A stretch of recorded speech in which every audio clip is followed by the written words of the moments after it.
clara, sencilla, próxima y social. La nueva web de María José Catalá se caracteriza por un diseño limpio, sencillo y una clara orientación a las redes sociales y a la participación.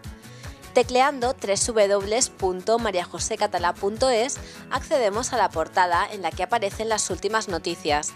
Entra a diario para estar a la última de todo lo que ocurre en tu ciudad. Haciendo clic podemos leer la noticia completa, valorarla pinchando en el botón de Facebook Me gusta o bien dejar nuestro comentario. Si creemos que puede ser interesante para nuestros amigos, podemos compartirla en nuestras redes sociales favoritas, como Twenty, Facebook o Twitter, entre otras. Pero la web es mucho más. En la parte superior encontramos los enlaces a cada sección.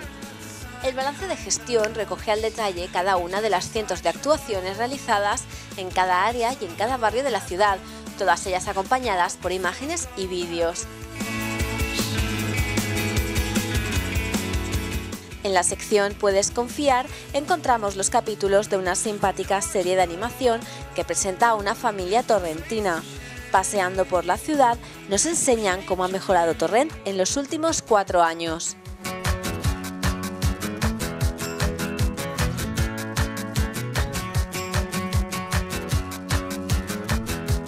Los voluntarios son un punto clave en la campaña de María José Catalá. En la sección Hazte voluntario presentamos la red SomMJC con más de 900 miembros, además de explicar cómo puedes unirte.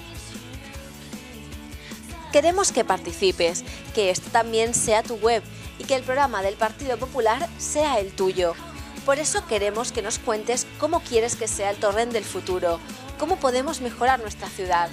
Aquí puedes hacernos llegar tus sugerencias para lograr que el programa electoral del Partido Popular sea el más participativo de la historia de Torrent.